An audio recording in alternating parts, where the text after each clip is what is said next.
салому алайкум ба ҳама мардуми муҳоҷир, ба ҳар як нафаре ки ҳамавақт наворҳои моро тамошо мекунед, дастгирӣ мекунед, комментариҳои хуб менависед ва боварӣ доред. хубе иншаалло ҳар яки шумо.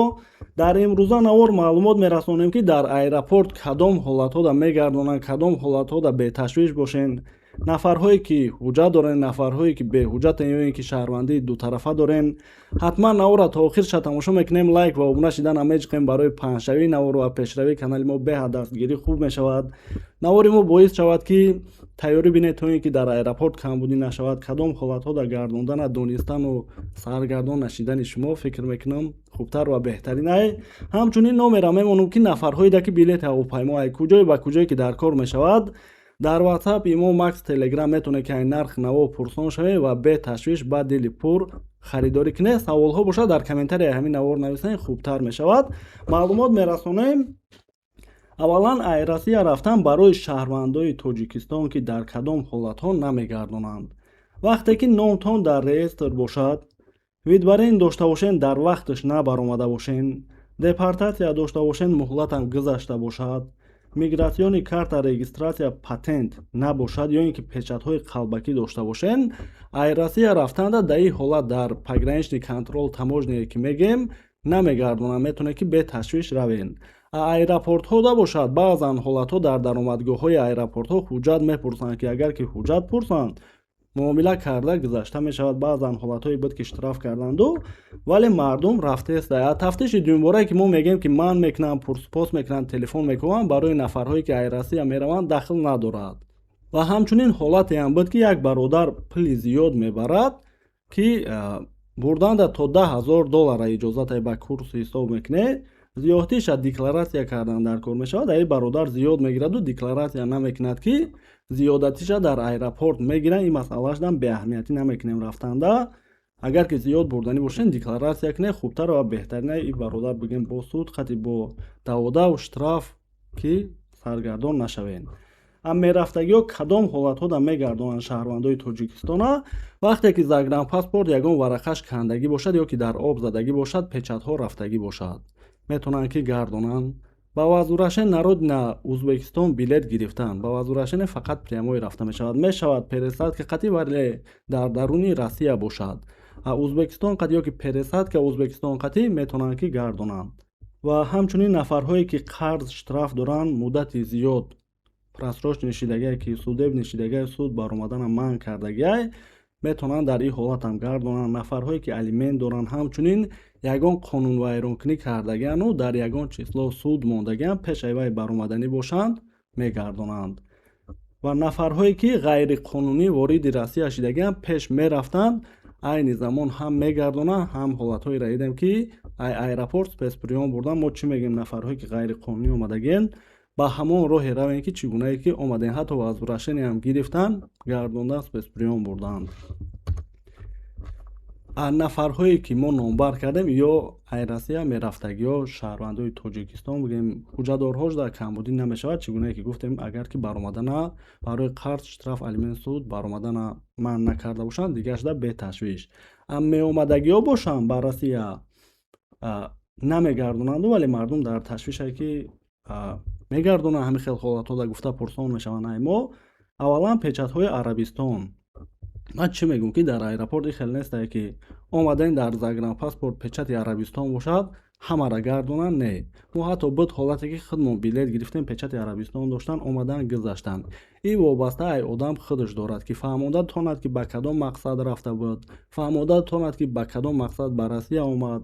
ҳамчунин ай телефон камбудӣ наёбанд, иҷозат метиҳанд барои ба Россия даромадан.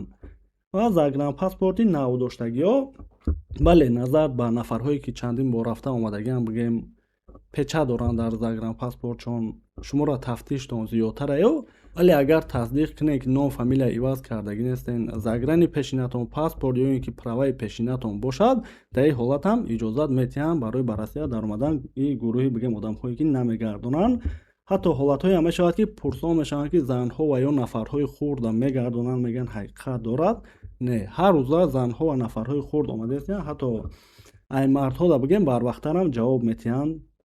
хоб намегардонанд нафарҳое ки патентҳошон аннулир ва чидагиаю қонунвайронкунӣ кардагӣ нестанд, дар вақташ баромадагиян, омада метавонед, вале патенти нав ай рӯзи аннулировачидагӣ баъдай 1 сол гирифта мешавад.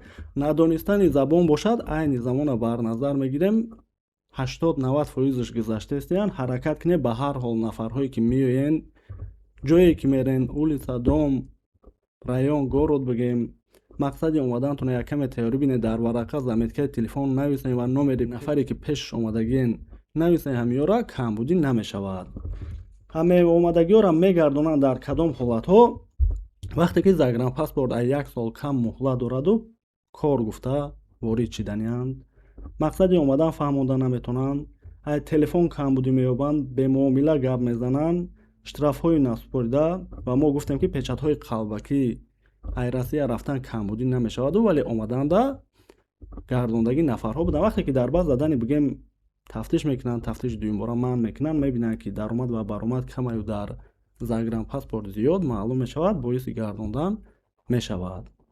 ва боз дар кадом ҳолатҳо мегардонанд ки қонуни 90 рӯзара вайрон мекунанд, ки баъзеҳо то ҳолам бигем фикр мекунанд ки ба Тоҷикистон рафтан 3 моҳ бестан бо биёянд, мешаванд ки қонуна мо чандин маротиба фаҳмондем, вале бо ҳамун хел мекунанд бигем қонуна вайрон мекунанду мегардонанд шуданд ки ҳамин ҳар як нафаре ки меояд новобаста оне ки гости учоба работа дар ҳамин 90 рӯз барои давом додани зиндагитон ҳуҷҷат ки накардем, шумо бояд аз 1 январи соли дигар бо биёед.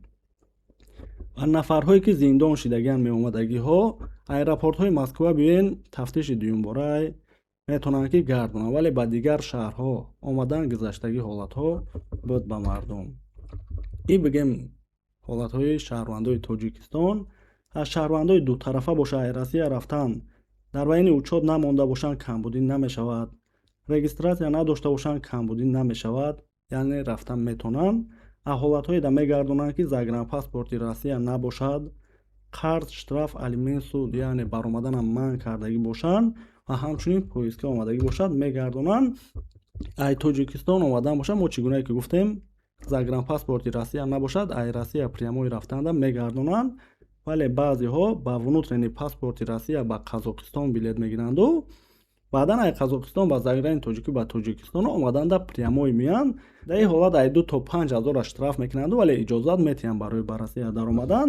дигар ҳолатҳо бигем мегзаранд, камбудиё намешавад. ҳамун наворҳои пеш дар нафарҳои омада пурсон шидем, бале манъ мекунанд, телефон мекобанд, ира мо худмон билет нагирифтем, вале нафарҳои омада гуфтанд ки буд ҳолатҳое ки шаҳрвандои Россияро гардонданд барои камбудӣ аз телефон ёфтану дигарашда камбудӣ нашидестай. ва барои авиакомпаниҳо маълумот мерасонем ки аз Россия меравад ё ин ки меояд прямой ҳавопаймои Somon Air, Урал, Ютер, Нордвин фақат бохтар парвоз мекунад. хоб аз Тоҷикистон омадан кадом авиакомпания бошад аз аэропортҳои Тоҷикистон ки гардонанд, билет 100% возврат мешавад, вале аз аэропорти Россия гардонанд, дар ин ҳолат билет месӯзаду аз ин тараф бепул рӯй мекунанд. ва аз Россия рафтан бошад, ҳаракат кинед нафарҳое ки дилтон пур нест барои оне ки баромаданам манъ кардагианд ё ин ки не рисковат кардан мехоҳем, хубтар авиакомпания Somon Air гирем ки агар ки гардонандам аз 50 то 70% пул возврат мешавад. Урал бошад, Ютер ё ин ки дигар авиакомпаниҳо билет месӯзад, вале Somon Air ҳатто ниявка на рейс бигем ё ин ки гардонандам функсияҳои хуб дорад. ҳамин қадар маълумот умедворем ки хуб ва оддӣ карда фаҳмондем. кадом нафаре ки навори моро то охирша тамошо кард, ҳатман дар комментария нависем. миннатдорам ки наворҳои моро тамошо мекунед, дастгирӣ мекунед. боше ҳама вақт.